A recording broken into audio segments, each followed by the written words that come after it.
Welcome back, ladies and gentlemen, to Juice in the Morning and Paulie Sleepers Fantasy Football Podcast. It is the best fantasy football podcast in East Central Indiana, and I just want you guys all to know that we are winning money, we are winning games. I think we're all having a good time this year. So first off, to my left is John Marchbanks. How are you doing today, man? I'm good. Glad to be back. Sorry I missed last week. Missed you last week. We couldn't talk about Khalil Mack. Yeah, we couldn't make fun of him anymore. Yeah. We thought maybe you needed a week off from all that Mack smack. Yeah, I had my first miss on my hot take, too, so it was a good week to be gone. Oh, it was a rough week. And then that voice you hear that is not as good of a voice as the main host of the Juice in the Morning podcast is Paulie Sleepers. How you doing today? I'm doing good, Juice, man. This is fantastic. We got the tailgate coming up here in a couple days. We're got plenty of football going on. We're still ahead of the game in the Draftkings. Paulie Sleepers got a win this week in the listener league, so we're not. Good job, guys. We're not out of it. Good job. We needed every bit of Tyreek chill, bro.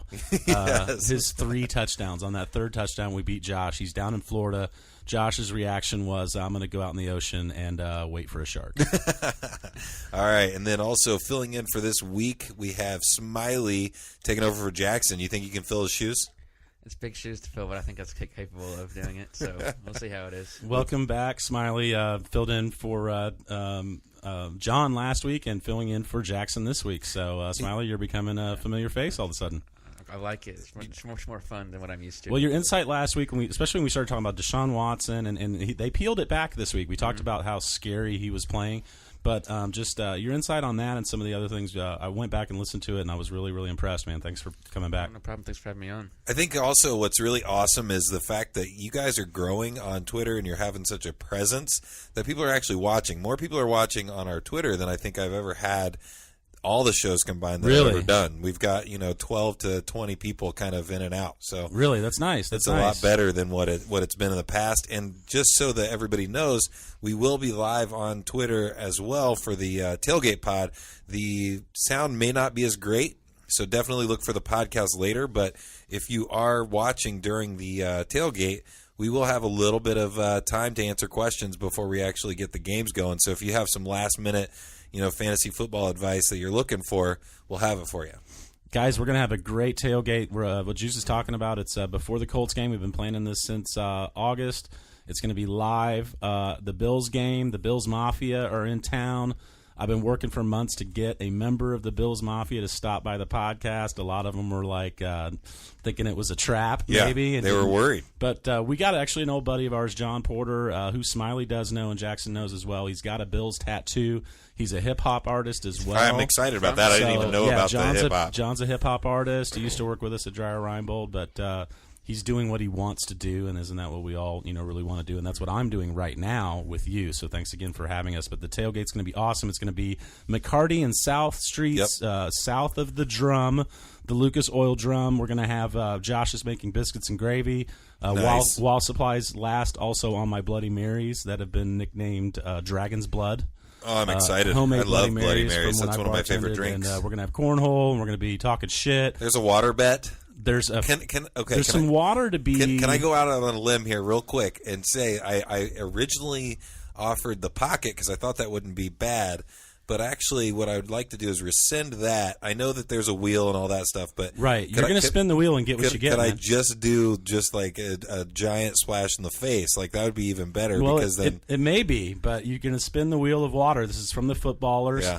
And actually, you and Josh are both getting wet this week because Josh bet on our game. So Josh gets to throw some water on you, and I get to throw some water on Josh. And, I'm throwing it out there to Josh. If you want to work something out, I will work something out. I hope you spin the English Channel. You got to get down on your stomach and make a swimming motion, and then they just come up and splash you in the face, and it's kind of like an effect, like you're in a commercial or something. Well, if we're doing that, we got to get that on camera as well. So. Yeah, it will be. It will be. But yeah, If you're in the Indy area, guys, come on by the tailgate. It's going to be amazing. 9:30 a.m. to 11:30 a.m. on Sunday. Titus is Sunday. joining us. A lot of the listeners from the Listener League are joining us. Yeah, Odie will be there.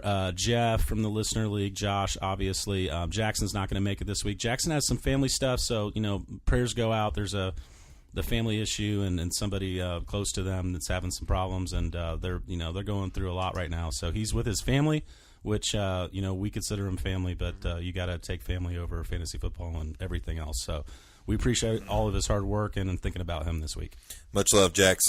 So, do we want to just jump right into the Draftkings, or were you? Yeah, we'll do Draftkings. Doing Draftkings right off the bat. Correct. And are you ready for this, Smiley? You gonna win us some money this week? Sure, yeah. Me and Paul chatted a little Play bit. that drop. I'm going to. Well, Me and him have been messaging back and forth, throwing lineups around, and we finally have a core that we really like, so I'll share that with you guys. Gotta have good timing.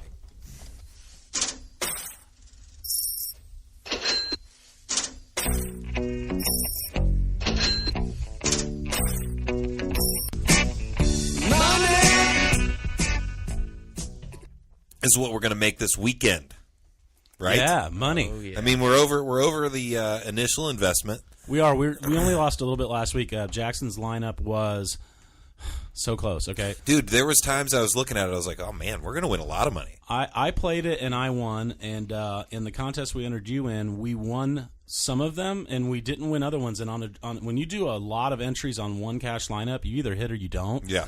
That's how close we were. So Jackson, being masochist, went back and found out it was 0.3 points. Jesus. Difference from you. Like, we won a little bit in that cash games and we won a few tournaments too, but just 0.3 points from him cashing in all of those and you having an extra like $50 in your pocket. And so it was a really close lineup, but we're going to give him a half a point. He was 4 out of 5 for the year. Now he's 4.5 out of 6 because like I said, I played it and I cashed, and and my brother cashed in one. I cashed in several. My brother cashed in one, and then he missed in another one. So he sent me the Seinfeld even Steven. And Joey Bag of Donuts will appreciate that too because they're Seinfeld fans. What I'm looking You know what forward you to- are? You're even Steven. What I'm looking very forward to is something that happens that I saw on Facebook. I was scrolling through and I saw a news article and it showed a guy from another fantasy football organization that has a website and all that. One of the guys that listens to them and gets advice from them won $200,000. Wow. And he won it on, I think, one of those last second touchdowns you were talking about before we started the podcast.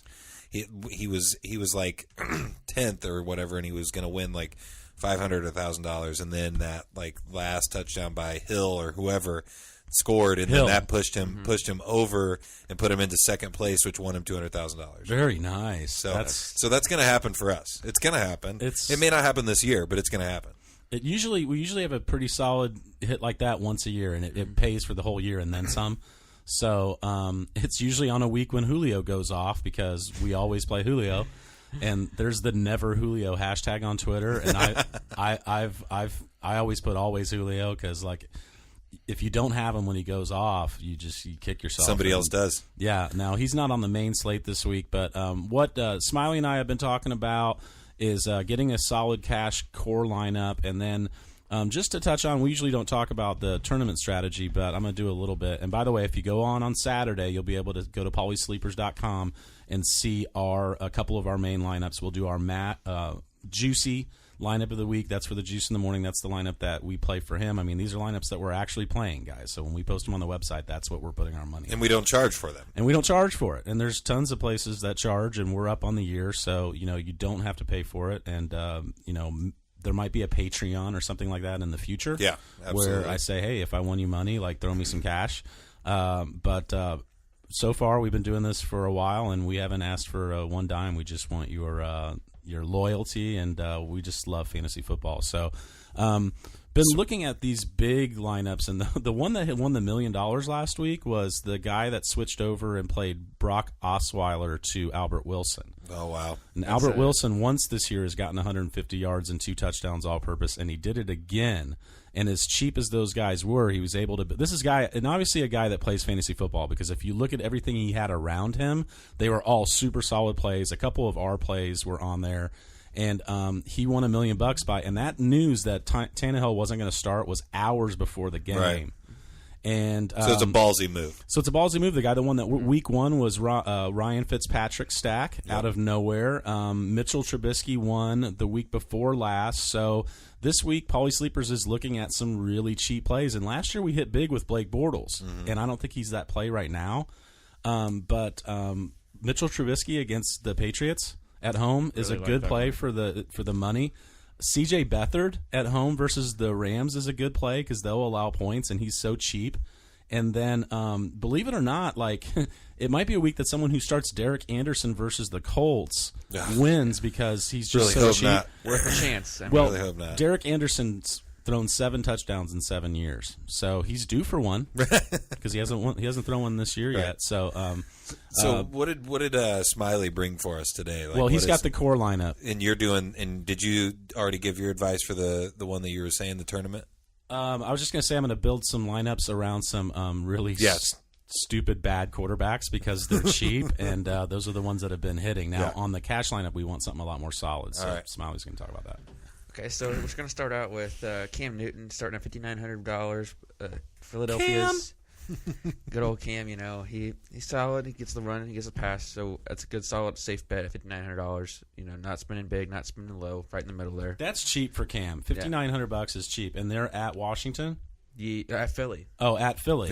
Yeah. And Philly's defense, has been suspect. They've got a core. They're up front really tough, but they can allow some passing yards, and he'll probably I know Jackson likes that rushing floor.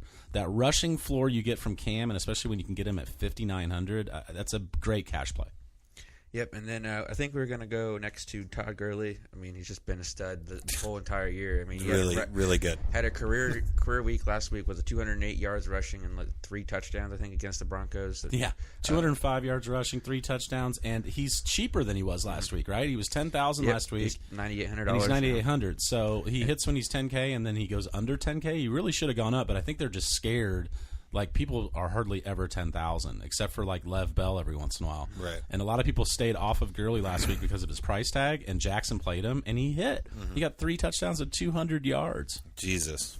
I would say if you the game's too late to start now playing the lineup with the Broncos and the Cardinals playing now, but David Johnson would be a potential tournament play that I would really like this week against. Yeah, they're playing right now. So 200 yards the past 2 weeks to Isaiah Crowell and that. So looking likely.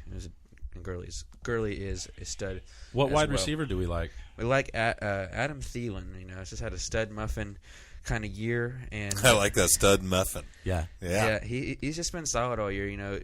I was kind of afraid to start the year. Who was Kirk Cousins going to favor? Was it Thielen or was it Diggs? Because in my opinion, they're similar style wide receivers, but. You had Diggs with the Minnesota Miracle last year, but Thielen's been consistent all year. And do you guys want to know? I'm sorry to interrupt, but live update for the game: Broncos 14, Cardinals 0. 8 minutes and 33 seconds left in the first quarter. Wow, I just turned it on. Yeah, that's crazy. And the thing is, that's why I wanted to keep this podcast to a solid hour because I want to see this. I want to see this game. Who do we like at wide receiver this week? We also like Willie Snead, the wide receiver, as well, playing against a weak New Orleans defense. 4,000. He's super cheap. Joe Flacco's been favoring him quite a bit. He's averaging just over 11.2 point fantasy points on Draftkings. So it's not, you don't need a lot out of him. You just need 5-6 catches, and he's always good in the red zone. Always a favorite there, along with John Brown. Who is out so that Snead gets a chance? Is it Ted Ginn? No, Ted Ginn is out for the Saints, and I was going to talk about that later. Okay, I thought that was who you were getting at. I'm sorry. Willie Snead. I feel the need for Snead. He was a Saint last year. I thought he was still a Saint. He was a Saint. He was a Saint last year. They let him go, and they've got Michael Crabtree out there, but and John Brown. And those guys have been getting most of it, but what Jackson realized and Smiley realized is this Snead guy has been getting 11 or 12 points every week, and if he's 4,000 and you want 3x, then that's a great core play to just be okay, boom, I know that guy's going to get 3x. And it's a little bit of a gamble, but it's also possible that when you play somebody like that the game plan favors the fact that they're going after those guys that have been getting all those catches, Right. and then it leaves that guy open a little bit less, I guess, less guarded. It's a super cheap play. That's and a terrible way of saying it. It's a revenge game. He's going against the Saints, who he played last year. That's and their secondary has been horrible. So Flacco could have a sneaky good game, and a lot of people will be playing Crabtree or John Brown, which are probably good plays too. But I do believe that the Willie Snead play is a very good, solid. Always plays the slot, very good to the outside and small start yardage situations. So kind of underneath guy, just give Flacco an underneath route.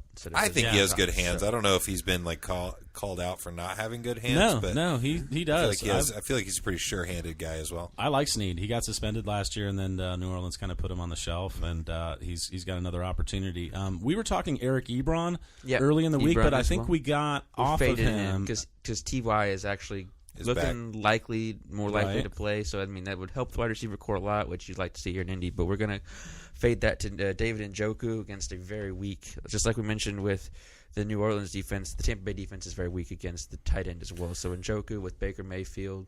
He's been getting the targets. He got a touchdown last week. Is it possible, though, that you're getting away from Ebron and he's going to just continue doing what he's done all year? Cause he might, but his price went way up. Oh, really? So we've been playing Ebron for 38 to 4,500, and his price is the highest price this week for 5,500. So everybody's starting to take note. Yeah, and fading him and getting down to a more value, like Njoku's a great play. He's been getting a ton of Baker's targets.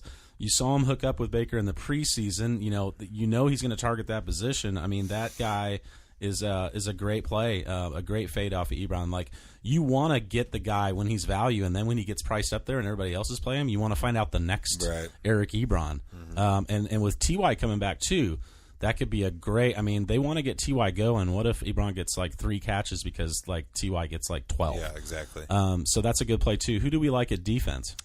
We're a mix between the Bills defense against the really Andrew Luck and this offense have been very turnover prone, especially last week. I mean, it was terrible to watch all the drops, all the interceptions were Andrew's fault. They were off the receiver's hands, off hands, catch them, tipped in the air. That first touchdown, if you watch the game, I mean, I couldn't hardly watch it after that. But going off of that, and then I also like the Texans defense. You're playing against a very weak, don't have much confidence in their offense, especially the past 2 weeks after playing Kansas City and Dallas. I really do like Houston against Jacksonville. Yeah. They've been getting the turnovers. What you want in DFS is the turnovers, and especially a pick six if you can get one. Well, so I even noticed a couple times when you guys played defenses for me, and even when I played defenses in season long, was even though there were a lot of points getting scored on a defense, they were making turnovers and they were scoring points on the defense. So it was kind of outweighing the fact that they may be not a great defense, but they're getting the turnovers. And we want the value because the defenses that are 4,000, they're going to hit, but also they're 4,000. We like to find the ones that are 2,300, 2,500. I think the Texans are 2,800 this week. It's a little higher spend, but not that bad. Most bad. People in a cash game are playing one of the top two, 3,500, 4,000. That allows us to spend money elsewhere. You just have to make sure you hit. But sometimes those top ones don't hit either, and those guys have spent all that money on nothing. It gets them 6 points. Mm-hmm. The Cardinals got 12 last week. The Bills got 13 last week. They've had a ton of turnovers. Houston's, I think, got 2 defensive scores the last 2 weeks. So that's what you want is you want those scores. Oh, yeah, you want the scores and the turnovers.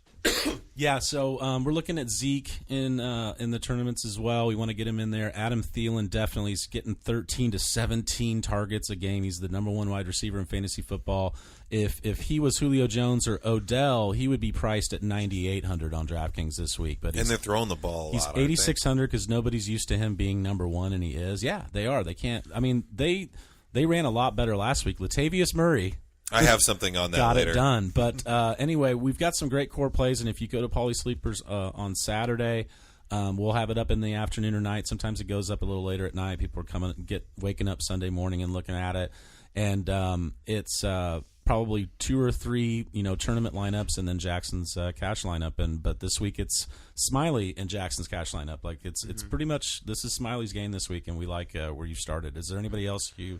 I mean, potential pivots, kind of lower end running backs. If you want to think about cash, we talked about Frank Gore a little bit being so cheap, getting a lot of touches in the backfield, and then also in the Miami offense, I like Albert Wilson as well with the targets with Brock Osweiler playing again this week. I'm not real heavy on- Brocktober. Yeah, it's Brocktober. It's true. Taylor Gabriel is cheap this week and has a really good matchup. If you think about what Cole Beasley did to the Jags.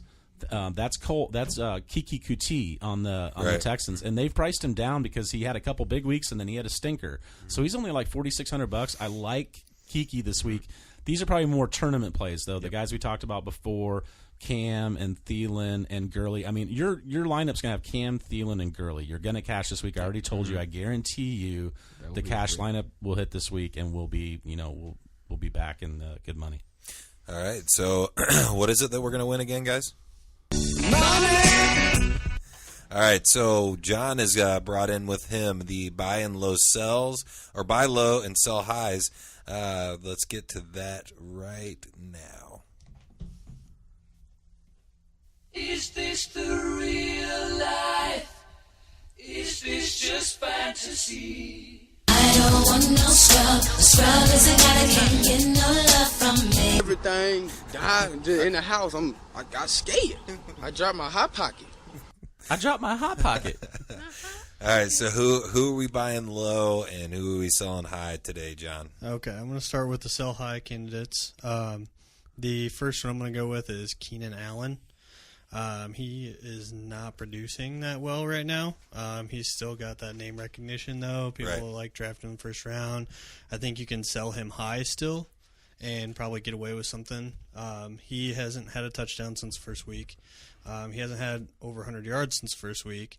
And so you're going based solely on the name with selling high on him? Yes.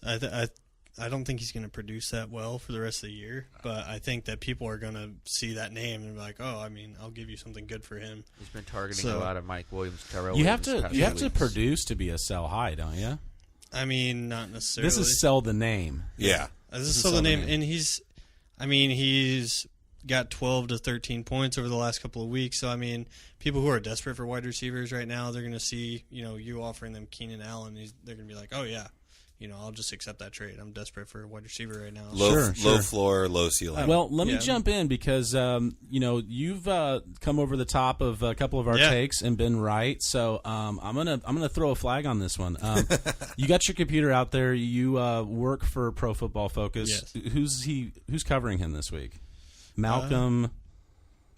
I'm not sure. Malcolm Mitchell. Yeah. I think. I can't remember if that's his name or not, but this cat has allowed the most. Is he the worst guy in the Titans corner for the Titans? He's allowed the most yards since like game 10 of 2016 of any cornerback in the league. So I think it's a get right game for Keenan. I would actually like buy low on him right now, and he's also proven to have really slow starts. Last year he was pretty, he was better than this through the first few weeks. But he came on his last 7 weeks was a season. Like, he just blew up. So I think Rivers has thrown 13 touchdowns, and he's got one of them. So he's still getting the targets for it. So I think there's a regression there. I mean, he probably should have caught 3 of those 13 touchdowns, not 1. So I think rest of season he'll catch 6 or 7 touchdowns and get right, and then have a definitely better year than he started at. And I think it'll start this week. It's a London game, and usually the London games are blowouts. The Titans have been absolutely horrible. Like, last week might have been the worst performance I've seen by a pro football team in years with the Titans. God. Like, they ran like 11 snaps the whole game. I mean, I'm being facetious, but sacked it was 11 times. How bad is that? We think our offensive line is terrible. I mean, there was 11 sacks. Yeah. They were talking about pressures to the quarterback and their success rate, and they had 12 pressures and 11 sacks. And for that to happen, that's unheard of. You literally get a sack on a third or a fourth of your pressures. They got a sack almost every time they went back there. So I think Keenan gets right, and he's got a tasty matchup. So John is way They better. are coming from the West Coast too. Yeah, so. I will say that John is way better than me at these types of calls, especially. Like, he talked us off the ceiling on Gronk one week, and Gronk had a horrible week. So I definitely, with all due respect, I'm making this call that I think I want Keenan Allen on my team right now. Well, I mean, this next week he may have a good matchup, but I'm looking forward down the line. Of course, I think it starts here. I don't think it's going to be just one game. I think it starts here. During the fantasy football playoffs, he also plays 2 of the top 5 coverage defenses in the league. So right when you're going to need him to produce, I don't think that he's going to be producing. So he's looking. So it is kind of a bye. And or he so also high has a bye week left. So you're saying if you mash the two, he has a good week and maybe he has another good week, and then sell high on his ass because John says down the stretch he's not going to make it happen. John's ahead of the game right now. He's got a bye week coming up in 2 weeks too. So I mean, I agree with what Paul said. San Diego, L.A. Chargers. Sorry, my bad. My bad. They've always been slow starters, and they always turn the fire up late in the season, and always have a run, always right on the cusp of but they've got a better start this year. So I think you're right, Paul, that he's going to catch fire. He's playing against weak coverage this week, and in a blowout game, so to speak, since it's in London. So I think that maybe next week we'll talk about that. Yeah, and the other thing is John will own up the Titans are surprising people every week. Like 1 week they're just that's what I think. That's what I was gonna say. And then the following week they that beat could the happen. Patriots. They're gonna go over to London and be like, London is our town. That could happen, and it usually is very one-sided. So if that's one-sided, Tennessee, right, except for my wife's younger brother, right. So that's my first sell high, which is kind of a weird sell high. So it's your sell high though, but you're looking down the road. So it's kind of like it's more of just like a smart play as opposed to sell high because of the fact that he hasn't been. I just think you can get value for him if you try to trade him right now. I agree. The next person I'm looking at is Alshon Jeffrey as a sell high. He's scored a lot of points in the last 2 weeks, or 2 out of the last 3 weeks. He plays pretty tough coverage defenses for the rest of the year. I think over half the games he has top 10 coverage defenses for the rest of the season. So, right now I feel like he's somebody who could drop off. He's injury prone. I don't know. I would sell him based on the game. This last week, depends also on what you can get for that player. Plus, you probably did not draft him as high as what value you can get for him right now. Right. So. Well, guys that have him, waited a while to get him, and I think they want to play him. And I might not be on this take either, and this is why, man. And hey, guys, this is the fun part about it's this. Part of it. Yeah. It's not awesome if everybody just agrees with everybody, and there'd be no reason to go to Twitter and listen to 20 different experts talk about it or watch all these different podcasts. But what I saw last week was them designing plays for him, and I've never seen them do that before. And some of them were right off the line, using his speed and athleticism. I think you can play through even a tough coverage matchup when you're getting plays right off the line. Goal line design plays right off the line. They hit him up right on the line there. There was that one that didn't work, and then they went right back to him, and he scored. So I think those design plays are going to get him an extra 4 or 5 targets a game. So he was very inconsistent last year. He had a quiet, I think, RB8 or a wide receiver 18 finish, somewhere in that range. A guy that you could play some weeks, guy that would disappear for you other weeks. But when I see a team that explosive, who also lost Jay Ajayi, so they're going to probably look to try to run through the air like the Patriots do a little bit more. And if Alshon's going to be the focal point of that, I see them trying to run their offense through him. So again, if you don't like his matchups, then both of these ones I would just say maybe wait till they have a couple nice big games again and then sell even higher on them. I don't think either one of them are going anywhere right now. Yeah. Alshon Jeffrey still has 2 games left against the Cowboys, 2 games left against the Redskins. They're both top 10 coverage defenses. Those are divisional games. So, the teams play even harder in those games. So Did the Broncos defense just score? Yes, they just scored a touchdown. So that was Chris Harris Jr., the best nickel corner in the league, that just picked off Josh Rosen to take it for 6. Sorry to interrupt you, but he's not playing nickel corner. Also watching this right down here, the Cardinals are just getting worked. Yeah, I thought about not playing David Johnson in the listener league really bad, right before I got up here, because we also have LaShawn McCoy and both of the Patriots guys, and went ahead and left him in there. He's probably going to have a really crap game if they keep getting beat like this. Probably. Well, I mean, they might just run out the clock to get it over with. So Yeah, That's why I'm maybe. hoping Royce Freeman gets in there. I played Royce Freeman in dailies for you, so we Yeah. did a few week-long or the full slate ones. And I played Royce because he was only like $3,800. So actually, this would be nice for him to have a big. Just keep handing him the rock. Let him run the I clock like for out. him and Kerryon Johnson to have better weeks this week. They have amazing matchups. And the game script right now, Broncos 21, Cardinals 3. You would think that Royce, if he doesn't do it this week, man, I'm probably just going to drop his ass, Right. to be honest with you. So who are we buying low on? I'm going to add 1 point before Oh, we yeah. go on to Go that. ahead. I'm going to agree with Paul on this one as well. Yeah. I mean, I'm not trying to go against you here. That's fine. Promise you. But, I think that this week they found their offense. They're going to have to utilize him more. And since they put up in dominating fashion, I will say, the only person that shined for the Giants was Saquon Barkley. Odell didn't shine. Eli didn't shine. Nobody else, just Saquon. If you just look at that Eagles offense, they were on all cylinders pretty much all game long. And the 2 touchdowns, Alshon Jeffrey topped it off. So I think if they're going to run their offense, they're able to keep that success up throughout the season. that's a good point. I think that the Giants made him look better than what he Right. Yeah, they was are actually poor going to teams. produce. Good call as well. Coverage, Well, you've looked defense into is these terrible. players' matchups more than we have, Yeah. so again, John's probably going to be right on these guys. So who do you? I like just can't to- wait to see because who do you then like we're to- just going to call each other out on Right. it. Who do you like to buy low? I got Lamar Miller as a buy low. I mean, I think you could probably pick somebody up I off think the waiver somebody. wire I think and somebody. buy him. I think somebody offered me Lamar Miller in a I league. mean, I think you could I pick should up a have piece taken of it. trash and send him over and get Lamar Miller. So, I mean, he's a really low that you can buy for nothing right now. So, I mean, if you're desperate for a running back, it's I am He's in a good to have couple on of the leagues. bench. I would. Do say you like that. his matchups coming up? He has some decent matchups. I mean, he's got Cleveland coming up, Denver, Miami. They haven't had great run defenses. He's got the Jets Denver later and on. Miami are the reason, or the Cardinals and Miami are the reason why I like Kerryon Johnson this week is going against Miami. I mean, their run defense does really, really, really suck. Yeah. I mean, if Devontae Foreman comes off of the pup, I think they're going to probably try and see if he wants to take that team over because, like They last might. year, they gave the ball to Alfred Blue towards the end of the year and kind of semi benched Lamar Miller from being a starter.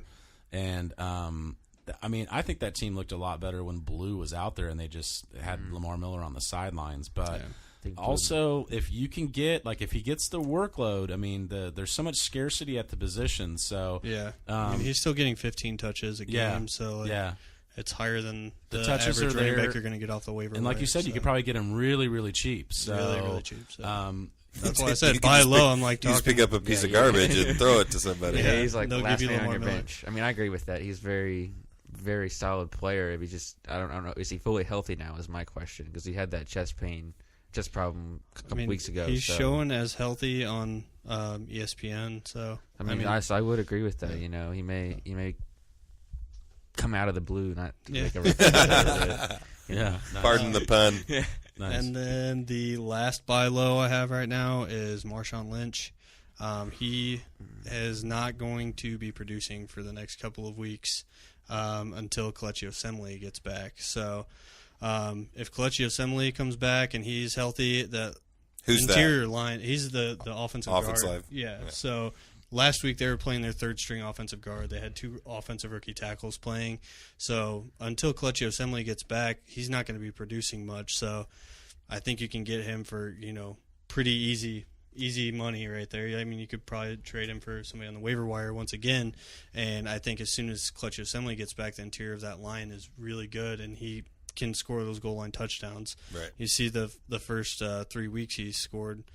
I totally agree double-digit with points. the Asalimini me guy. I can't say his name. Kelechi Osemele. Kelechi Osemele. But what do you know about Lynch's injury? He's got a growing injury. I've heard they're going to do an MRI. Oh, I haven't seen that. Yeah, injury they're going information. to hopefully say that this bye week coming up here will help him get right. But he's got a growing injury, and my dad always corrected me. It's groin.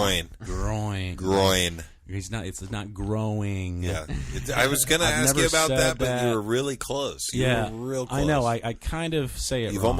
almost had it beaten out of you. He's but- got a groin injury, and he's Groin. going to maybe there's talks of him maybe needing minor surgery for it. He's getting an MRI. So be careful with that one, and depending on his health. Now, if he's going to get healthy and somebody's just scared about him and you want to dump him, like I totally agree, that line can get way better and they want to run the ball. He's very game script dependent, so you want to play him in games where you think they're going to get ahead. And when they get behind, they end up throwing to Jalen Richard like 10 times a game. Yeah. But Lynch has got the groin, so that one's maybe caution.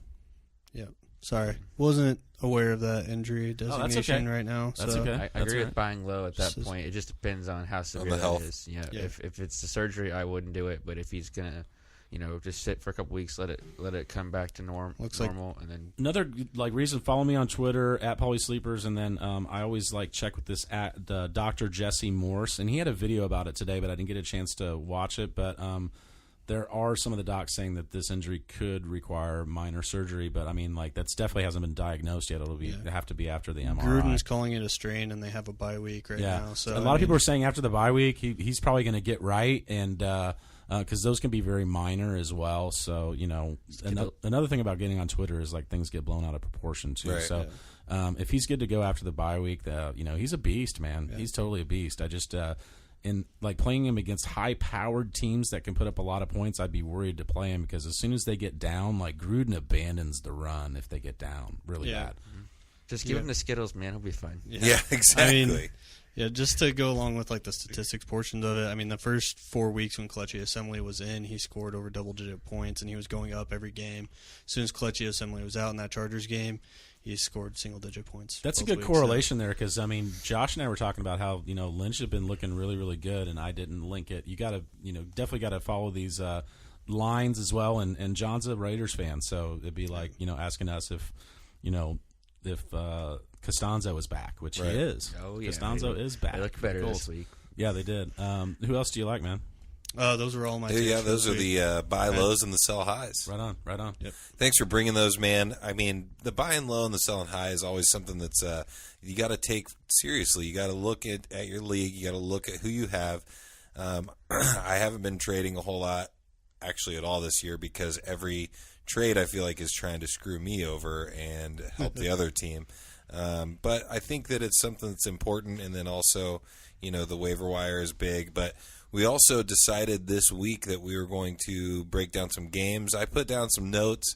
I don't have probably as extensive as notes as Paulie does, and I don't really have a drop for it. So okay. You sent me stuff for it, but I didn't. I was too busy trying to get other stuff figured out. Well, that's all right. I mean, we know we don't have to have drops for everything. But yeah, we're going to break down the games, and the guys are going to jump in on their takeaways from these games. I didn't tell you what order I was going in, guys, but we're going to start off with the Niners and Green Bay Packers game. Oh my God. So when I talk about these games, I'm going to talk about last week's game and things that stood out.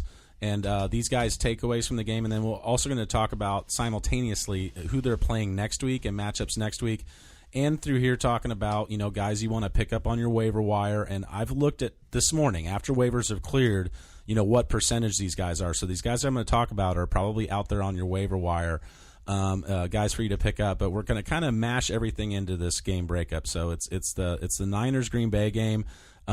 My takeaway from this game was, there's a lot of talk on Twitter this week about, Rodgers doesn't have that many comebacks as Brady and Breeze, and everybody talks about him being the GOAT and all that, but he's not. But my takeaway is, I don't think Drew Brees or Tom Brady are playing with that injury right now. No freaking way in hell. And he also took a shot late in that game where it obviously aggravated his injury. This is the injury where, he said, if I keep playing on it, I'm probably going to hurt it more. They said that he did have a setback last week before this week with the injury, and then he took a bad shot. He was obviously hurting. And a few plays later, he ran it for 35 yards. I don't think Breeze or Brady are in that game even to begin with on one leg, and especially how he played out of his ass, 425 yards and 2 touchdowns. He won me my week in my one of my leagues. He's a beast, man. Anybody he wins that games starts on his own. Throwing shade on him, I squash that so quickly whenever I see it because it's just totally undeserved, man. He's a beast, and he's one of the best there is right now. Emmanuel Sanders just scored Oh God. for the Broncos, and he did a flip into the end zone. So definitely, That's a blowout already. it's awesome. It's awesome seeing Devontae Adams, getting catches from Amazing. Aaron Rodgers. They just look good together. 10 for 132 and 2. And I never. That's a beast. Speak of Devontae Adams. I mean, they put the game on his back. I'm one of those people that have never been like I see Devontae Adams on during drafts, and I'm like, I'll skip and pick somebody underrated. else. Yeah, that whole team is just kind of under the radar because Rodgers was hurt last year. Broken collarbone, came back 1 or 2 games. I mean, I think that proves to be more motivation for him to keep playing through this injury. Makes him stronger, makes him want it more, and that just, 2 straight 400-yard games for him. And the game's going to rally around that kind of toughness. Oh, yeah. What was your takeaway from the game? 49ers, I thought, I'm watching that. I turned it on late. After I talked to you on the phone, I got home, turned it on. I was like, oh, yeah, okay. 49ers are actually going to beat the Packers. Holy crap, And they just, I don't know what Kyle Shanahan was thinking there, but it was not anything good because then Green Bay comes out, scores, and then you run it again and then give the ball right back to him with a minute left, and then Aaron Rodgers just did the work. It was incredible to watch. I'm sitting here like, is this really happening? Did he just run for that amount? Did he just make that throw to the sideline where only his guy could catch it? Because, if you look at other quarterbacks, the tight window throws are just amazing. He's throwing it on an absolute dime. Jimmy Graham had 5 for 104 in that game. Marquez Valdez-Scantling had 3 for 103. He's had 2 back-to-back good weeks. We've been playing him in daily because he's been super cheap. And I actually have one going with you right now that could be really big juice. I started Aaron Rodgers with Devontae Adams and Marquez Valdez-Scantling. They all had 30-plus points, so that lineup could shoot to 200 and be big in that tournament. The thing that took away from me is that C.J. Beathard can throw the deep ball, which I've been guilty of saying that he's a dink-or-dunk quarterback. He's the guy that took over for Jimmy G when he went down. He was also the quarterback there last year before Garoppolo traded over. And I thought he was a dink-and-dunk West Coast guy, but he hit Marquise Goodwin up for a couple. One of Marquise Goodwin's touchdowns, he totally juked the guy covering him out of his, he just juked him. And the other one was hit him in stride, probably 55 yards thrown in the air in stride to Marquise Goodwin for a touchdown. He had a monstrous game. He was an Olympic track athlete. He was a guy that we talked about as a Paulie sleeper, but then he got that huge injury week 1 and hasn't done anything.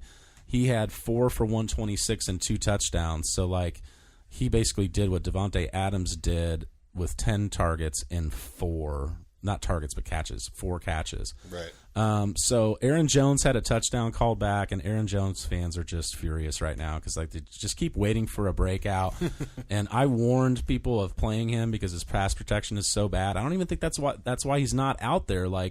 I think they graded it this year, and Pro Football Focus has him actually graded better than Jamal Williams at pass protection. It's just weird coaching. Mike McCarthy is I don't know, man. I don't know if Aaron Rodgers is being used to his full potential along with Aaron Jones, who's averaging 2 more yards per carry than Jamal Williams, gets 8 touches a game. Yeah. I don't get it. They don't like him. I don't get it. Marquise Goodwin, if he's out there on your waiver wire, he's 62% owned now. So yesterday, a lot of people picked him up, but he's still available in 1 out of every 3 leagues. So if he's out there, you've got to pick him up. I was wrong about Matt Breida. I didn't think he would play. He's got a myriad of injuries, but he played and did pretty well. He had 14 carries, 80 yards, and a touchdown. Alfred Morris got no touches. We talked about him last week. Guys, if you follow Matthew Berry. Oh, yeah, I was going to mention that. Oh, my God. He's got a rant. Off. I know, Juice, you watch him. He's got a rant because he started Alfred Morris, and he needed 1 point in that game to win his game. And in the league that he's in, first downs get a point.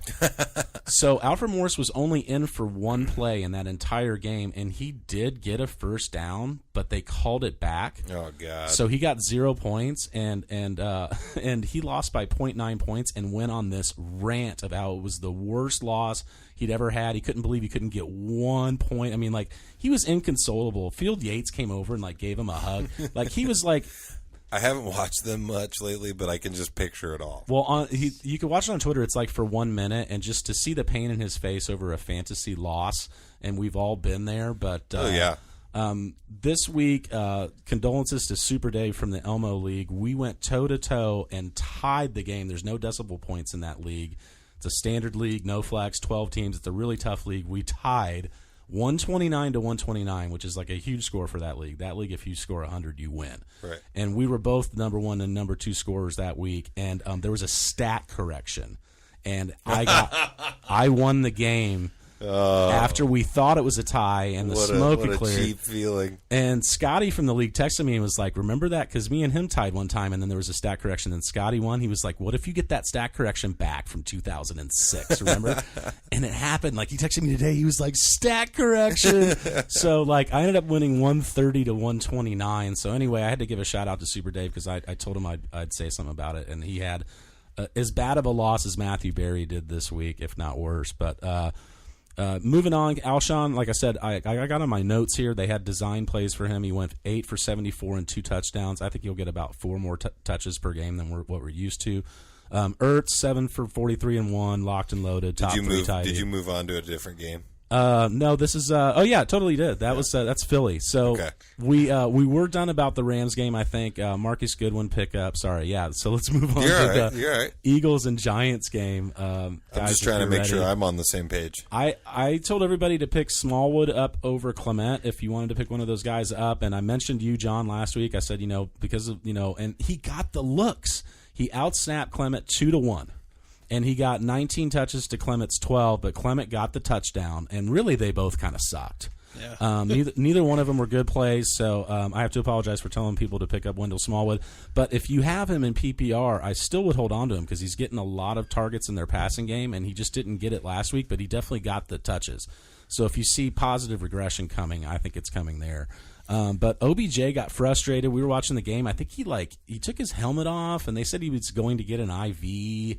Remember, the coach tried to Pat Shermer said, he didn't leave. He was allowed to leave. He was getting an IV. Yeah, and he played damage control.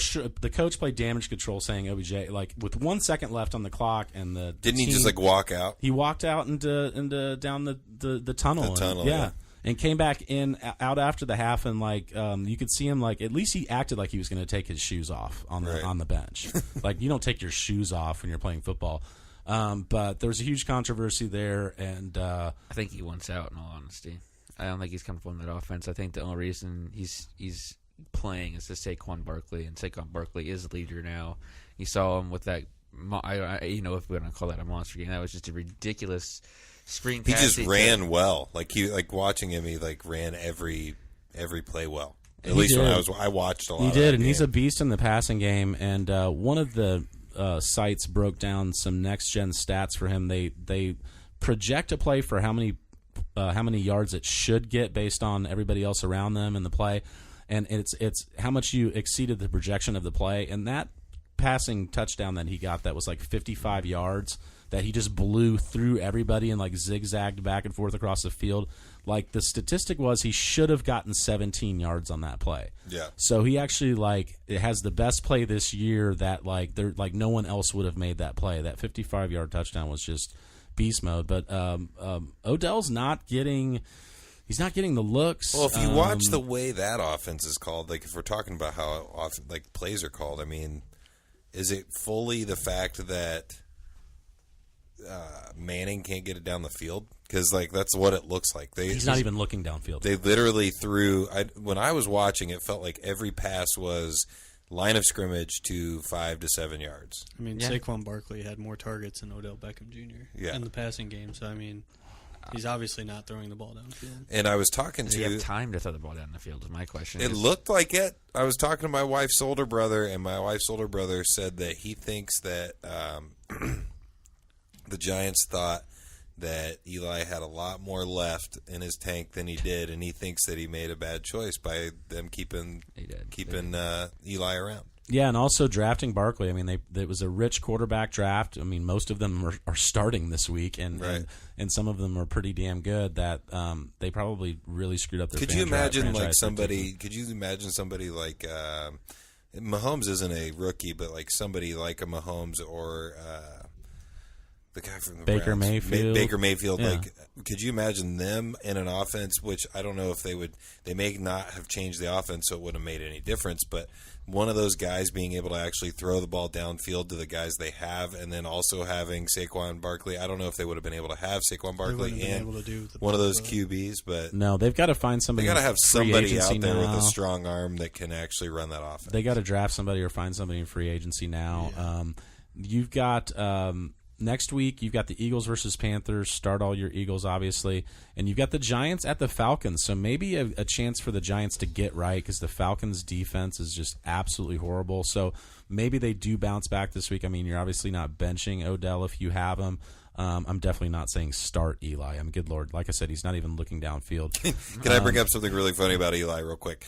When I was watching that Thursday night game, Jen was actually watching the game with me, and they cut to the sideline, and Eli was doing his like mouth open, like duh, like look, and my wife, like who doesn't care about football or doesn't pay attention to anything, literally was looking at the TV and was like, does he always look like that? and I was like, yes, like that's there's memes of him doing that. There's gifs of him Hundreds of like them. sitting on the sideline or like in a play, like in ready to do a play and just mouth agape. Right. He looks. He's a mouth breather. He doesn't look good when he's behind the line of scrimmage or on the sideline, so I don't know when he looks good, like standing on the beach, maybe. Wentz had a get-right game, 278 yards and 3 touchdowns, so the Giants looked really bad last week. Landon Collins has allowed 4 touchdowns in the last 2 weeks. He draws Julio Jones next week. I mean, the Falcons are in a situation again to just have a smash game. Every week it seems like they're just in one of the top matchups of the week, and one of those reasons is because they're so good. But that Eagles-Panthers game could be interesting. That's out of the division. 2 high-powered offenses there too. I think that game could really, really shoot out. I think both of those games could shoot out. But Barkley's a top 3 running back. That, like I said, that one play that they broke down just really kind of blew my mind when they talked about how much they track that, and literally like that's the best play from that perspective that they've seen in like the last 32 games and 32, in 16 teams. I mean, like that in the past 5,000 plays, that's the best play that you could see in football. I mean, if you saw him carve up basically 22 guys, because the guys shifted over to the other side of the field and each one of them had another chance to tackle him. It was unbelievable. It was like he ran through their whole 53-man roster. But that's it. Do you have any takes, John, on the Eagles game or any of those guys we talked about? Not really, besides, I mean, Odell Beckham might be somebody you want to look at trading. So Yeah. Trade his name. I mean, I think you got to hold on to him and wait till kind of those other players we were talking about. I think they've got to have another good game under their belt, and then you can get some more value for them. I was actually talking about the Giants. Oh, yeah. Seriously, on your fantasy team. Yeah, well, trade. that's what Josh said. We were watching that game, and he was like, "He's going to get traded." I was like, "Dude, they just signed him for like $900 billion. They're not going to trade him." He was like, "Oh yeah, that's right. That's a good point." Yeah. But the next game we were going to talk about is Can I add one thing to that? I just want to ask each one of you. Anybody can add into this. It's not fantasy relevant, but like, do you think the Giants should trade Eli to Jacksonville or another team, or keep him for now? What would you do with Eli? what would I do with him right now? Yeah. I don't know if anybody would take him. Jacksonville would take him, I would definitely talk, but I don't think he's trade worthy. I mean, who's licking their chops wanting to play him? I mean, they all watch the games like we do. I feel like they They've like seen- Bortles better than Eli. Yeah, I would rather have Bortles on my team than Eli right now. I saw a video, people were talking about it. I just would like your guys' opinion. And I mean, I think Yeah. he would be value to like maybe help Bortles along with the Tom Coughlin in the system, but other than that, I don't think anybody. That's probably why people are talking about it, because Tom Coughlin is there, so maybe he brings Eli over and gives him one more chance.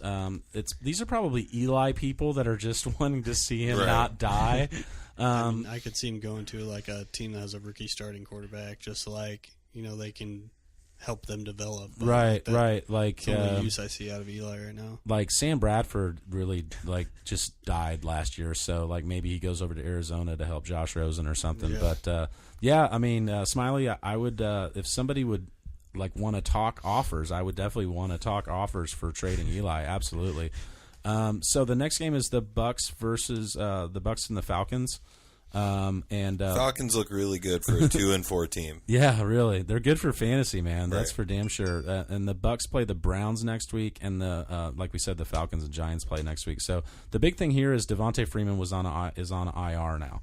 So last week we lost Jay Ajayi to IR. This week it's Devontae Freeman. I mean, top running backs are going down left and right.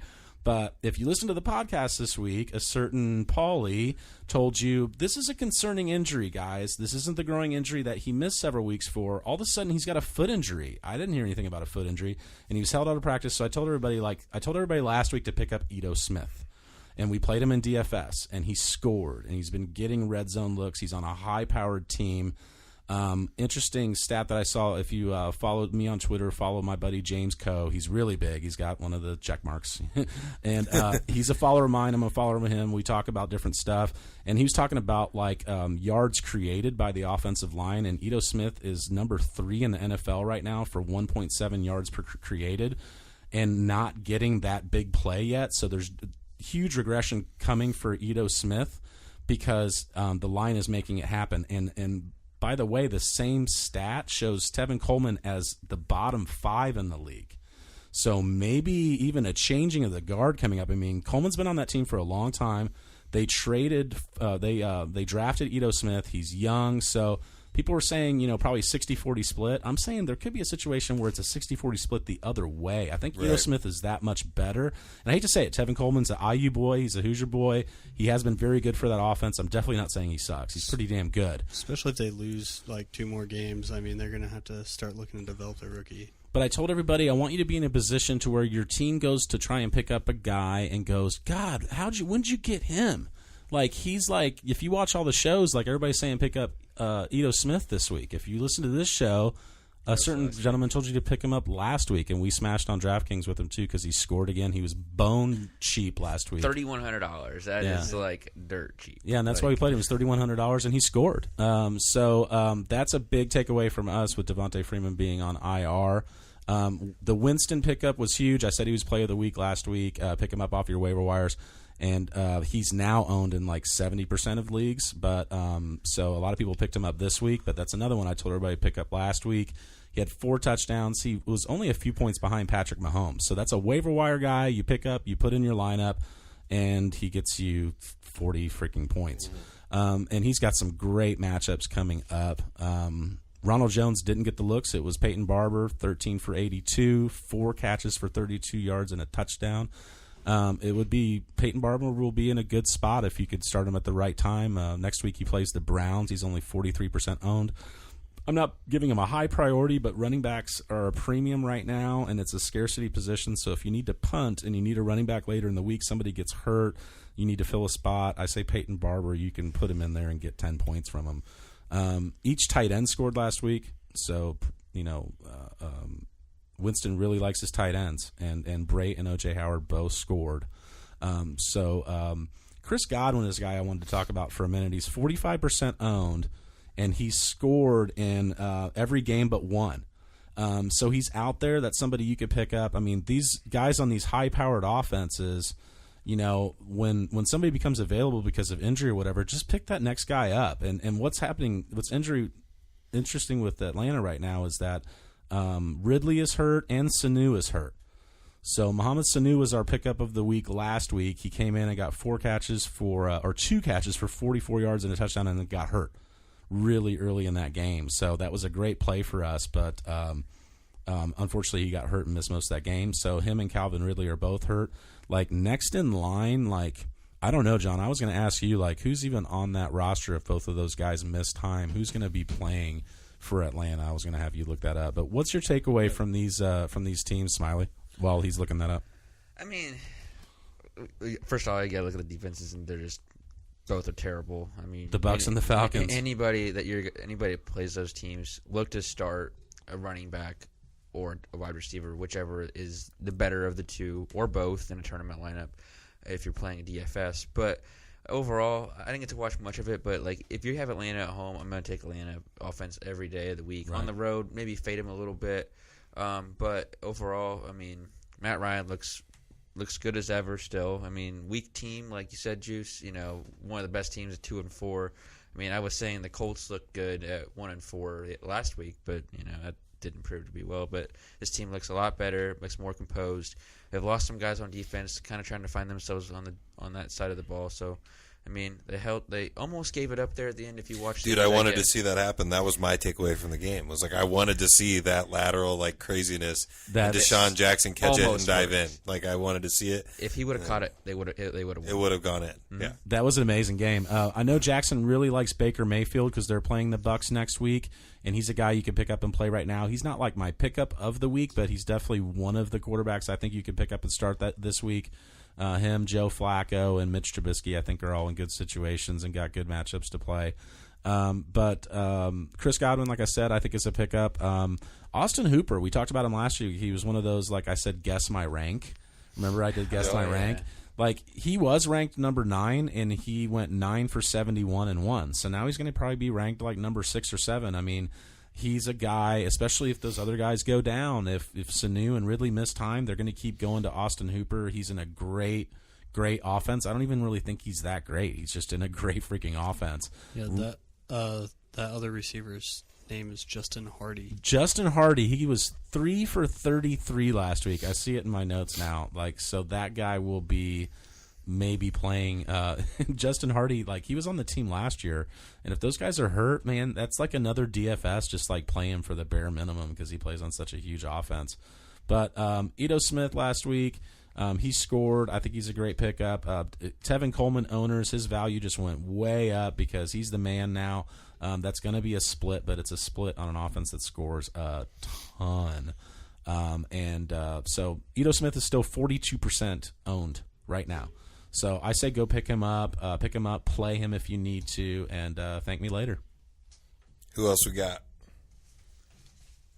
The next game is the Steelers Bengals. I have something I want to say. Le'Veon Bell, who?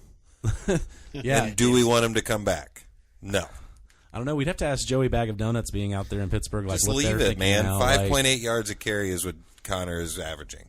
5.8? Yeah. That's sick, man. Anything when you get or at close least to for that 6, game. For that game, 5.8 yards per He game. probably is that on the year. I mean, he was at 19 for 111 for 2 touchdowns, 4 catches for 18 yards. He was our pickup of the week 2. So if you have James Conner, he's smashing for you. Juju and AB were both quiet early. Yeah. But then, Juju got 7 for 111, and AB got 5 for 105 and 1, and he got that game winner. Yeah, and Antonio Brown's game winner, wasn't it a deep ball? It was no, he blew through the line one of the cornerbacks went not out a deep ball, on, but it was a decent a game, long right? play. No, yeah, it was like a 40-yard play. Because the league that I won, we actually do bonuses for long touchdowns. So I got the bonus for that, and then the Aaron Rodgers is what won me the game because I was down until the Antonio Brown and then the Rodgers thing. I know Rodgers was on Sunday night. Yeah. So I was losing, I think, going into that. Tyler Boyd is the red zone target monster for this team. 7 for 62 and 2 touchdowns. CJ Uzoma was one of our plays last week since the Tylers went down. Tyler Croft and Tyler Eifert and all the Tylers they have over there are hurt. So he went 6 for 54. He's got a plush matchup this week at the Chiefs.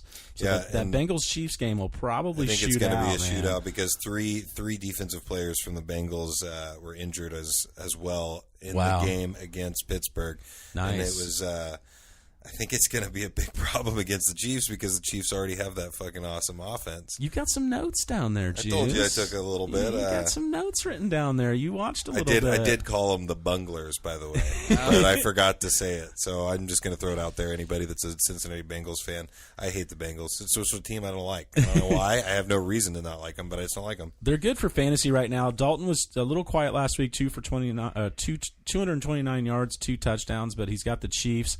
AJ Green was only 7 for 85, but he's got, the Chiefs. He needs a touchdown to get you elite numbers. He's going to be in that range, and when he gets the touchdown, he's going to be elite. Otherwise, he's going to have you a decent game. Mixon was 11 for 64 and a touchdown, 4 for 20 in the passing game. He's a great play next week. But my takeaway of this game is this might be another second fiddle that outshines the top guy. You've got Juju, who's been outshining AB since Week 10 of last year. I think Tyler Boyd is ready to put up more numbers than AJ Green right now. I really do. That the guy's finally finding his own. He's that third-year breakout wide receiver, right, John? You guys talk about that on Pro Football Focus all the time. You know, a guy, sometimes they say that a guy like that, if he's in the third year of an offense and he's got the ability and he finally just starts clicking for him, that's the takeaway from me for that game. And you can't really buy low on him right now because he's been balling out. But, I mean, people might not believe in him yet. If you could package him, I say trade for Tyler Boyd. If you're doing like a multi 2 for 2, 2 for 3, and you're trying to mix some stuff around and tell somebody, well, you know what, if you take Alshon out and put Tyler Boyd in, I'll take it. You know, kind of like you're conceding or something. But I think he's a winner, man. I totally love that dude. And Steelers have a bye week next week, so we won't see Le'Veon after that as far as what I'm concerned. So that's my call, that he won't be back after the bye week, that he'll be back week 10.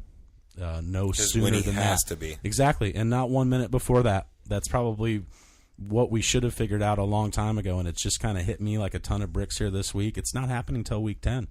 So everybody just chill. And I called that early on. You did, man. You did. You did. I said, I think he's going to sit out. Uzoma has a plus matchup. He's my start of the week for a streaming tight end, one you can pick up and play right now if you don't have one or you don't like your matchup. Against the Chiefs, they're the 30th DVP. And John, last week, Jackson and I came up, instead of DVOA, we were just going to call it DVP, defense versus the position, because no one knows what the O and the A mean. So anyway, we can move on to the Bolts and Browns. Juice, you had some good notes there. Did you have anything else, I don't have Smiley? anything on that one. Did you have anything else, Smiley, on that Steelers game? See, look, I'm just going to go off of you on here. You know, the Bengals started off the season red hot, kind of trailing off, opposite for the Steelers. So, you know, is it the time of year that you kind of fade Andy Dalton? I mean, you could stream him, of course. He's got plenty of weapons with Joe Mixon, Uzma, and Green, and Boyd, and all of them. But I'm going to start fading him away in my fantasy lineups, in my opinion, just because they started off, 3-1, now they're 4-2, so kind of evening off, in my opinion. So, but if you're on the Steelers, I'm looking, you know, I'm still not sure about if I'm going Jesse James or Vance McDonald, but, you know, that offense is on the clicking up now, and I'm looking to kind of feed into that offense. I think Vance is the tight end there to own, but Andy Dalton, Smiley, the next 3 weeks has the Chiefs, then the Bucks, then the Saints. So I'm not fading him for a while. I think you can maybe sell high on him when he's like ranked number 6 overall at the position after these next 3 weeks, because, I mean, he'll probably throw for 1,000 yards and 10 touchdowns these next 3 weeks. I just said that about Andy. But they Dalton. are the bunglers, and I just said that about. I think he's going to have a shitty game. I just realized how badly that sounded coming out of my mouth because we are talking about Andy Dalton. But anyways, we're going to move on to the Bolts and Browns. And next week, the Bolts play the Titans. And this is what I wrote down, guys, when I was like, hey, I got to write down something. This is the London game. All right. And you do have a London drop coming. We're going to have a London calling drop, right? From one of these days. Yeah, one of these days. When we talk about the London games, I want that Clash song playing. Okay. London calling. I got it. But it starts at 9:30 next week, so have your lineups ready, and just go ahead and bench all of your Titans and play all of your Bolts. But I think that can be a good get right game for Keenan. He has been struggling. He was 4 for 62 last week. Tyrell Williams got 3 for 118 and 2. I mean, he just always comes out of nowhere and has a couple big games like that every week. I'm not going to say to pick him up whatsoever.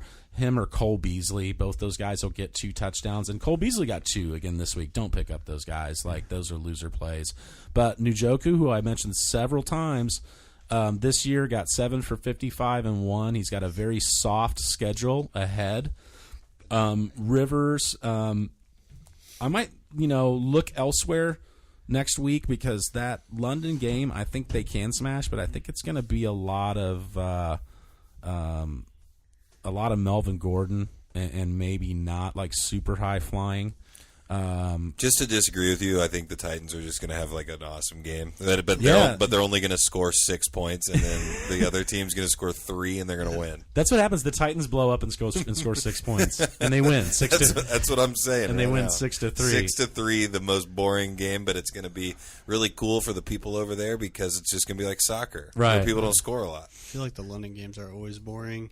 Yeah, I mean, one-sided. This last week, it was just like there was like 50 penalties on both teams. I think the Seahawks had more penalties than the Raiders even. Right. Did the Raiders It was score? like I feel like that's ugly. been the NFL scored 3 season points. though. They scored a 3 lot. points.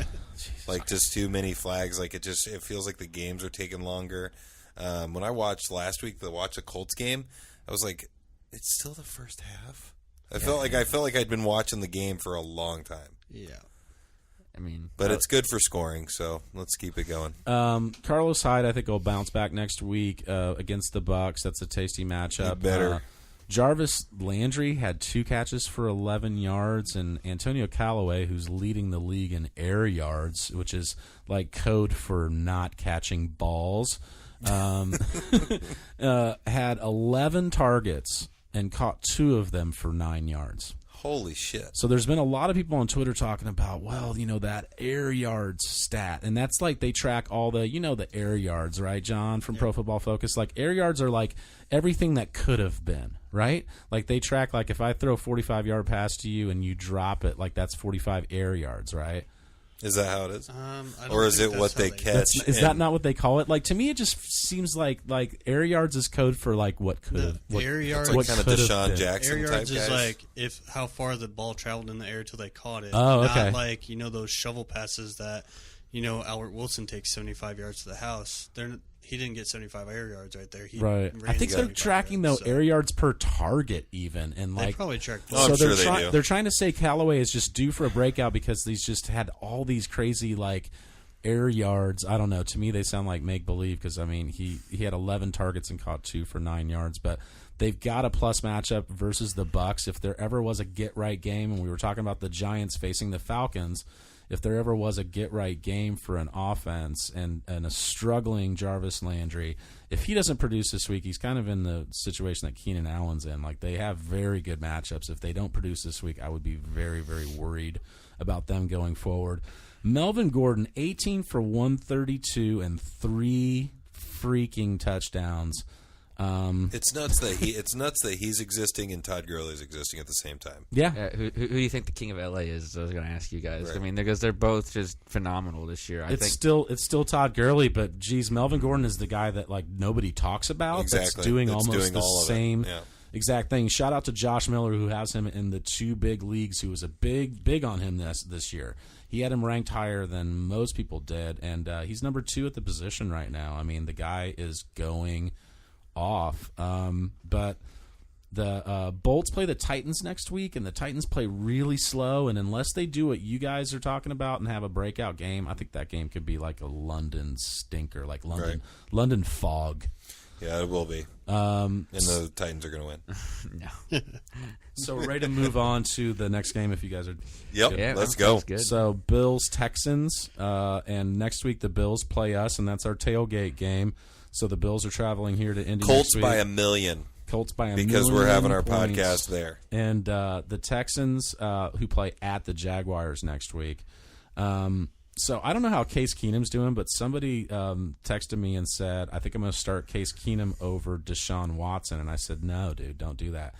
And he was like, yeah, but he's got the Jags. And I was like, yeah, but Deshaun Watson, you got to play him. So I'm interested to see if, like, because the Broncos are going off. If they've got, like, 3 touchdowns right now, he's probably texting me going, dude, like, Well, I'm you have your own show? Really? I'm playing my wife, and I have Emmanuel Sanders, and I played him against her, and he threw for a touchdown and caught a touchdown. In this game? Yeah. Oh, good. Well, that means that Case Keenum didn't throw Case one Keenum because has 1 touchdown. he has one. 115 yards. Emmanuel Sanders. Yep, because somebody in a group chat with John and I that we play video games with messaged and somebody said, well, if the quarterback can't get it done, you might as well have the wide receiver do it. Man, and he had a 2-touchdown game last week, so that is absolutely I love amazing. Sanders. Been a big fan of him for a while. For the Bills, Josh Allen is hurt, so Nate Peterman's not going to play this week. It's going to be Derek Anderson is going to play for the Colts. And is he a dinosaur or is he somebody else? He's a total dinosaur. Because he's been in the league for a long time, He's right? the one you're thinking of He that played for the Browns. in 2003. Yes. And he played in the Super Bowl for the Panthers. And for the Panthers, yes, exactly. And then, so remember, like he got off the couch to play this weekend. remember Braylon Edwards when he would Yep. score like 12 or 13 touchdowns a year? That was Derek Anderson throwing him I the used to ball. like Braylon Edwards. And some of Steve Smith's big years in Carolina were Derek Anderson throwing him the ball. So, like, he's a gunslinger, Steve dude. I mean, Smith was like a rookie. I can't imagine he's still got anything left, but wouldn't it be just crazy if because they've got a good defense. If they came in here and Derek Anderson just threw for like 303 against the Colts, like, God, I would hate it, but it would also be pretty cool to see. It would be on pace with what's been going on for the rest of the league. Yeah, Yeah. like this, it would just make sense for it to happen. in DFS, I want to, like I told you, I want to do a bunch of shitty stacks this week. Do one with and him. I want to Just do it. I want to do a Derek Anderson's to like Zay Jones. Do it. Just for the shits and giggles of it. But Do it because it could be a millionaire winner Derek for us. Magicson. their defense is highly underrated. I say play them versus the Colts. A lot of people are saying play the Colts against the Bills because of their situation. I don't like it as much now that Nate Throw a Pickerman is not starting because like that's all he did was throw picks. But there was a Zay Jones sighting last week, 3 for 35 and 1. Kelvin Benjamin, like 2 catches for 40 yards. I think he's still a sneaky play. I think these guys are sneaky plays against the Colts because the Colts just can't get it together right now. I don't know. No. It'd be nice if they did, but they're not going to this week. The Texans have a. Oh wait, no, I said they're going to win by $1 million. No, they're going to win by $1 million. Never mind. I just talked you out of it, I guess maybe. Nope, they're going to win by $1 million. LaShawn McCoy's healthy too now, and we've got him in the listener league. We haven't been playing him because he's been hurt, but he's healthy now, and he's been getting 23 to 25 touches a game. So Colts will bottle them up. you would hope so. I don't think so. You would hope so. But I like the stash for Deontay Foreman, like I said, for the Texans, and I like Kiki Kuti this week as a sneaky flex play, a sneaky DFS play, just because Sneaky Kiki. Sneaky Kiki. Yes, I like that. Nuke was 5 for 63 and 1. Deshaun Watson kind of had a quiet game, but he did get the memo that maybe he heard Smiley and I saying that he was going to kill himself if he kept playing that way because he didn't play that way last week. He didn't like put himself in harm's way and like run to 3 guys and let them smash him at the line of scrimmage. But Kiki Kuti is owned in 34% of leagues. I think you could pick him up right now. A lot of guys picked him up and dropped him last week immediately because he had one bad week, but they're going to feature that guy big time. They've got, we talk about having plays designed for a person. Houston has plays designed for that guy. What do you guys have any takeaways about this Colts game coming up or any of these guys? I think this Texans defense is way underrated, in my opinion. I mean, I'm playing them in DFS this week. I mean, you just look at they had a pick 6 to close the game out in crunch time. People forget about they had Jadeveon Clowney and J.J. Watt. I went to the Colts game with when the Colts were playing the Texans, and me and Jackson went. Very fun game to go to, high scoring, a lot of enthusiasm, very positive feeling. But the coolest thing was to me is to go see J.J. Watt throw the ball back and forth with all the fans. He threw around for about 20 minutes, and you just don't see professional athletes do that. And it was really cool to me. And I'm like, this guy still plays. His arms are humongous. Just way underrated. A hell of a human being, especially since last year's hurricane efforts. I have to say, I honestly forgot he played to the Texans until, he actually is playing, and he looked really good. Yeah, he totally did. We got to move on quickly. We're Yeah, out of time. we're good. So just let's hit a couple of the big games. Well, the Patriots, or the big things that you want to say. Bears Patriots next week. Josh Gordon, I got this note. Josh Gordon is going to be a monster to finish. Edelman with Josh Gordon and this offense with the Patriots is getting on track. I think they're going to dominate. I think they're going to start dominating. Their defense isn't that great, but I think that they're kind of going in the mode that the Colts did for a little while, which is their offense is going to beat your defense regardless. Oh, yeah, they've been clicking. Remember when you kept saying, are the Pats done? Are the Pats done? Yeah. They're not done. Gordon ran 93% of the routes. Yep. So that's gone up every week. He only caught 5 for 42, and you Gordon people acted like he got 200 fucking yards this week. Everybody was like, Josh Gordon's He's back. just getting on and track, I was like, man. Is my shit not refreshing? I see that he's got 35 yards and 2. But, man, every time he touches the ball, you guys are like, oh, yes, Jesus caught the ball. Just man, wait look till at next him. Like, week. I couldn't believe it. I couldn't wait till you. I knew you like wanted to talk about Josh Gordon, and he's going to have a monster game because he's getting the snaps now. Of the season. So I'm joking because I know you're a big fan, but I will say that his monster game is coming as much time he's getting on the field. But good God, I sort of like people were tweeting about it, and I was getting texts, and I was like, man, well, like, who I liked more was Edelman. I need a new phone service. I'm not getting refreshed. It says that this guy's got. I was like 5 seconds away from putting $100 on a bet on his yardage last week. And Edelman is like, dude, he's like playing angry again, where he's like getting into people's faces and stuff. Yeah, that's the steroids. That's my favorite thing. Let him do the steroids. I like it. Chicago's a tough place to play, and Josh and I talk about this all the time. I could see definitely Brady having a regression and that whole offense regressing a little bit and not putting up, the 480 yards that it's been doing. I could see maybe more ground and pound action going on, more Sony Michel, more dinks to James White, but I don't think it's going to be a big offensive week. I could be wrong, but like Chicago, it seems like no one ever blows up at Chicago.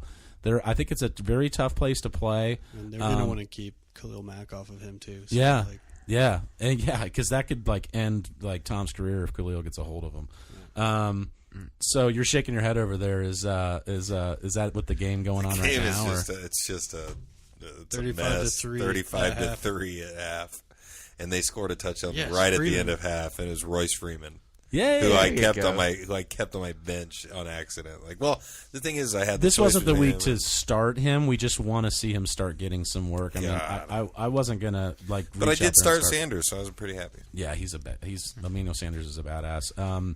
Kenyon Drake fumbled and Gore out-snapped him. So Frank Gore had 15 for 101. So like Frank Gore still has 100-yard games. Like, what the hell is going on? He's a freak of nature that continues to just keep going like the Energizer Bunny. He's a sneaky pickup next week against Detroit's horrible run defense. I think that him and Kerryon Johnson are both good plays. I think because both those run defenses are really bad, Miami's and the Dolphins. But another, Millie stack that I'm going to do next week is Brock Osweiler and Aaron Wilson. No, I'm just kidding. That's the one that won last week. But I do like doing Mitchell Trubisky with Taylor Gabriel this week. They're both really cheap, and Gabriel's gotten 100 yards 2 weeks in a row, and they're targeting him a bunch. And I said a couple weeks ago, I think Taylor Gabriel's like the Tyreek Hill of that offense. That's the new, I was able to pick up. over there. I was able to pick up Taylor Gabriel off the waiver. You were? Mm-hmm. Oh, he's a big. He's a great pickup this week, man. You picked him up in our league. I don't know if it's in ours. I picked him up in some league. So guess who Dylan picked up this week? He picked up Mitchell Trubisky right as you were getting ready to start the podcast. Mitch Trubisky's my start of the week in the quarterback position, and my start of the week for running back is Ito Smith. My start of the week for tight end is C.J. Uzoma. And then I've got a couple of them for wide receivers that I think could be very, very viable this week. I mean, one of them, I think Chris Godwin is a good one. Like I said, if Marquise Goodwin is still out there, pick him up. Taylor Gabriel. So there's a difference between Goodwin and Godwin. Yeah. Got it. Exactly. I've been getting confused for a little bit. But Get it, got it. Goodwin. Yeah. So Albert Wilson is worth a stash in some deeper leagues, though. He went 6 for 155 and 2 last week, and the one thing about that Miami offense is like there's nobody else there on the passing side of the ball for them to run the ball. I mean, Devontae Parker hasn't done shit, and Kenny Stills is kind of there for the deep plays and stuff like that. So you've got the Vikings at the Jets next week. I think will be an interesting game. Adam Thielen. Dalvin Cook is practicing, so we might see Dalvin Cook finally. And I also said don't get excited about Lat Murray. The Cardinals defense was the 31st rated run defense. So that's why I think Royce Freeman will probably have a big night. They're so bad they're getting gashed right now. But Lat Murray, I tweeted it out. I was like, guys, I was really high on this guy this summer. I told everybody to draft him. This is his last chance. I think he's going to do okay. He had 158 yards and a touchdown And we played him in DFS on yours, and he won us money. Like, I switched somebody out and put him in a couple lineups at the last minute, and those lineups that I put Lat Murray in, good move, definitely scored. But those are my pickups. And do we have anything big that we want to get out before we start to wrap it up? Well, I hit 1,000 on Twitter this week, and you hit 2,000 on Twitter this week. It's kind of like fluctuating, though. I'm like, who keeps unfollowing me just to like be a dick and say, like, the one person, like, I got to 2,000 and I was there for like a day or like half a day, and then I looked at it before I went to bed and it was $19.99, and I was like, who's that one person that was just like, fuck that guy, I'm gonna unfollow him because I had posted like, I'm so excited that I got to 2,000, and then I think we hit on the same day or in the same 48-hour period. So it's kind of cool that I hit 1,000 and you hit 2,000 the same week. And you guys got it in like a fifth of the time. Jeff Fiddler from the Listener League is going to be on next week. We didn't talk about the Listener League that much, but I beat Josh. You lost. So we're both 2-4. We both need... rough one. Wilson's up there, and Wilson loves this league so much, and he loves we love him. We love Wilson. We wanted to give him a special shout out. Shout out to Jeff too, who's going to be on next week. And then I landed another like high profile guy, guys, to be on the podcast to call in. You won't believe this. So we had some pretty big ones. We had Bronco Becca. We had Joey Bag of Donuts, who's huge on Twitter, and he's awesome. I saw you guys talking today. We had Jim Jacks from Jim Jacks Sports News Media, which was definitely huge. Well, we have Nate Hamilton from the that writes for the Fantasy Footballers, which are my favorite show. Yeah. Nice. Yeah, so he's Nate Hamilton, red numbers 100, so his name, Nate Hamilton 100, and then it's at Dominate FF. Okay. So that's his Twitter handle is at Dominate Fantasy Football, at Dominate FF. But I reached out to him and started talking to him, and he knows I'm a huge fan of the Footballers, and I was like, man, you got to do the pod, just like 20 minutes or whatever, and he was like, yeah. Totally. Awesome. He said it's going to have to be a couple weeks. I'm doing this, I'm doing that, or whatever. But so in 2 weeks, he's going to be on. I'm totally excited because you guys know, like the fantasy football. You're a big fan of them. I'm a huge fan, and he's not on that. He's not on the show, you know. But he writes for their website and writes articles for them, and he's pretty well known in the community. So that was huge. I want to remind everybody to go to pauliesleepers.com on Saturday for the DFS lineups. I want to remind everybody to follow me on Twitter at pauliesleepers. Go to @JuiceInTheMorning. Go to @JuiceInTheMorning on Facebook, and you can get more information about the tailgate this week. We got directions. It is literally the picture of the event. Right. It's the directions to where you need to go. They've got the map on there. But I want to remind everybody to check your guys for the London game that starts at 9:30. You can't be rolling out of bed at 11 o'clock on Sunday. And most of you will. Yeah. So get that set up the night before. Set an alarm. This week's buys are the Steelers, the Ravens, Seattle, and the Packers. A big pickup this week, guys. Breaking news. You ruined it earlier, Ted Ginn. But